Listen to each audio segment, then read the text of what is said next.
नमस्कार दोस्तों, मैं लक्ष्मीकांत यादव इन्फिनिटी क्लासेस के इस YouTube चैनल में आप सभी का स्वागत करता हूं।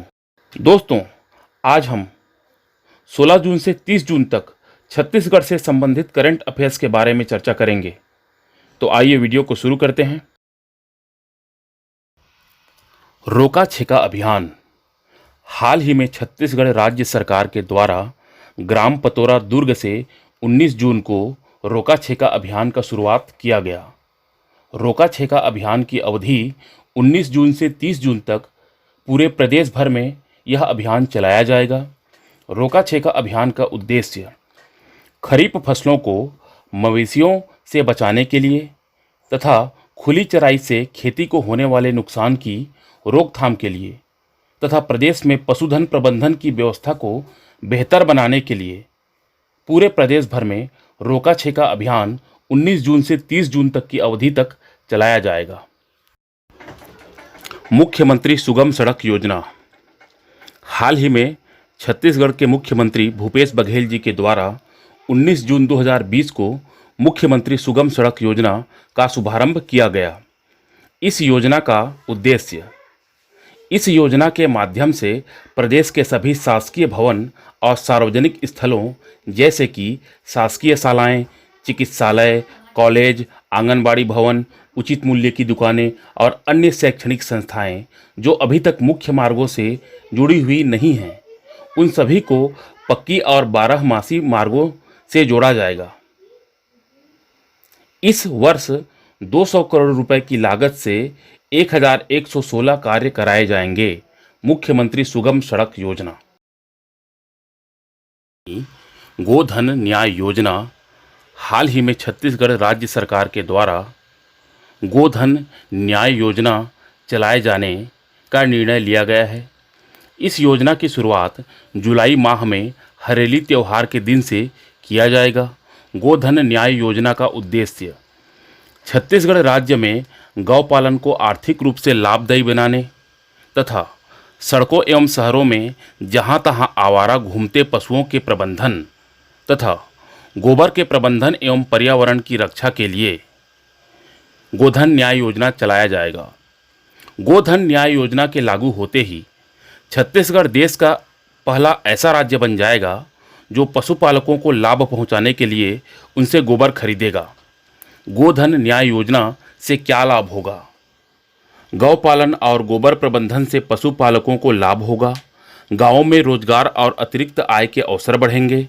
इसके लिए निर्धारित दर पर गोबर की खरीदी किया जाएगा तथा सहकारी समितियों में वर्मी कंपोस्ट बेचा जाएगा। गोधन न्याय योजना। हाल ही में छत्तीसगढ़ राज्य सरकार के द्वारा 31 वनोपजों के लिए न्यूनतम समर्थन मूल्य का घोषणा किया गया है।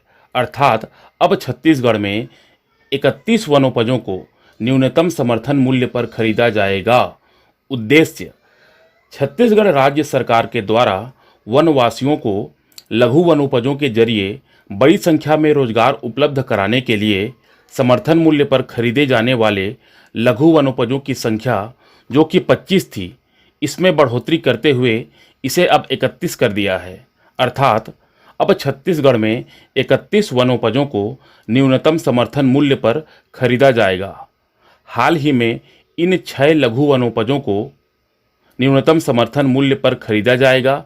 ये हैं वन तुलसी बीज, वन जीरा बीज, इमली बीज, बहेड़ा कचरिया, हर्रा कचरिया, नीम बीज। हाल ही में छत्तीसगढ़ राज्य सरकार को केंद्र ने ई पंचायत पुरस्कार से सम्मानित करने का फैसला किया है। छत्तीसगढ़ को ई पंचायत पुरस्कार पंचायतों के कार्यों में पारदर्शिता, दक्षता और जवाबदेही लाने आईसीटी की उपयोग में छत्तीसगढ़ को पूरे देश में दूसरा स्थान मिला है। पंचायतों के सशक्तिकरण और विभागीय योजनाओं को लागू करने में सूचना एवं संचार तकनीक ICT, information and communication technology के प्रभावी उपयोग के लिए छत्तीसगढ़ का चयन भारत सरकार के पंचायती राज मंत्रालय ने ई पंचायत पुरस्कार के लिए किया है। छत्तीसगढ़ विद्युत मंडल का विखंडन। हाल ही में छत्तीसगढ़ कैबिनेट के द्वारा छत्तीसगढ़ राज्य विद्युत मंडल के विखंडन को मंजूरी देने जा रहा है, जिसका कारण कोरोना संकट के समय खर्चों में कटौती करना है। कोरोना संकट के समय खर्चों में कटौती करने के लिए विद्युत मंडल का पुनर्गठन किया जाएगा, जिसके तहत विद्युत मंडल अपनी 5 कंपनियों में से 2 कंपनियों को भंग करेगा, यानी कि बंद करेगा। ये बंद होने वाली कंपनियां हैं छत्तीसगढ़ राज्य विद्युत होल्डिंग कंपनी और छत्तीसगढ़ राज्य विद्युत ट्रेडिंग कंपनी। इसके बाद छत्तीसगढ़ विद्युत मंडल में 3 कंपनियां ही रह जाएंगी, छत्तीसगढ़ राज्य विद्युत उत्पादन कंपनी, छत्तीसगढ़ राज्य विद्युत वितरण कंपनी और छत्तीसगढ़ राज्य विद्युत पारेषण कंपनी। छत्तीसगढ़ राज्य विद्युत मंडल से संबंधित कुछ प्रमुख तथ्यों को देख लेते हैं एक नज़र। छत्तीसगढ़ विद्युत मंडल की स्थापना नवंबर 2000 में हुआ था। छत्तीसगढ़ राज्य विद्युत नियामक आयोग की स्थापना अगस्त 2002 में हुआ था तथा छत्तीसगढ़ विद्युत मंडल का विभाजन कर 5 कंपनियों का गठन दिसंबर 2008 में किया गया था। ये कंपनियां थीं छत्तीसगढ़ राज्य विद्युत होल्डिंग कंपनी, छत्तीसगढ़ राज्य विद्युत ट्रेडिंग कंपनी, छत्तीसगढ़ राज्य विद्युत उत्पादन कंपनी, छत्तीसगढ़ राज्य विद्युत वितरण कंपनी और छत्तीसगढ़ राज्य विद्युत पारेषण company. One nation one ration card योजना। One nation one ration card योजना छत्तीसगढ़ में अगस्त से शुरू होगा। इस योजना के तहत राशन कार्ड हितग्राही अपने पसंद के उचित मूल्य की दुकानों से राशन सामग्री प्राप्त कर सकेंगे। यदि छत्तीसगढ़ या किसी एक राज्य के राशन कार्ड धारी किसी अन्य राज्य में जाते हैं तो उन्हें वहीं के उचित मूल्य की दुकानों से खाद्यान्न मिल सकेगा।